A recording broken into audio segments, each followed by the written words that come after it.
Circuit breakers do not trip when too many amps run through them. They don't count the amps.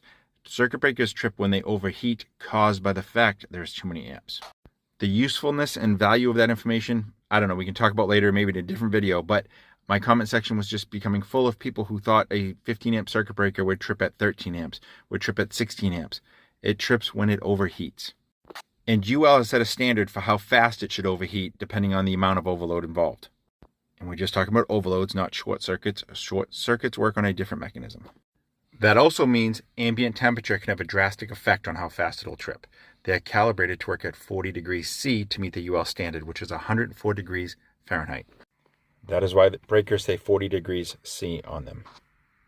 So I'm going to do an experiment to demonstrate how important ambient temperature is in the timing of a breaker tripping, regardless of the amps. It's more about temperature. So I'm going to take a 15 amp breaker and run 19 amps through it. One of the breakers will be sitting at room temperature, and we'll see how long that takes to trip at 19 amps. Then I have another 15 amp breaker I'm going to run 19 amps through, but this breaker I left wrapped in an ice pack for 5 minutes before putting it through the experiment.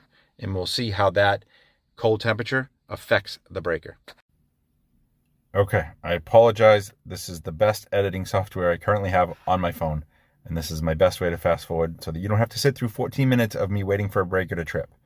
But here is the room temperature breaker, turned on at 19 amps.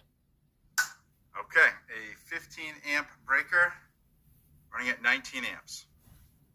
Let's see how long it takes to trip. This is the one that's been sitting at room temperature. I have enough. So we scan through and about right around here.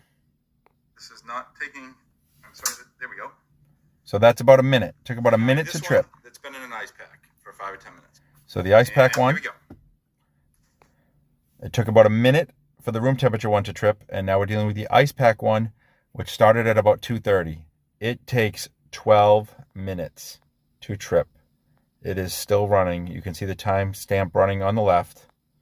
It starts sweating at one point, I think, which was weird. I use my thermal imaging camera. I'm going to post this full video on YouTube if you care that much, but TikTok wouldn't let me go to 14 minutes. But if we go right about here, let's go back a little. It's slowing it from heating up too. There we go. Nice. Perfect timing. All right. Thank you very much.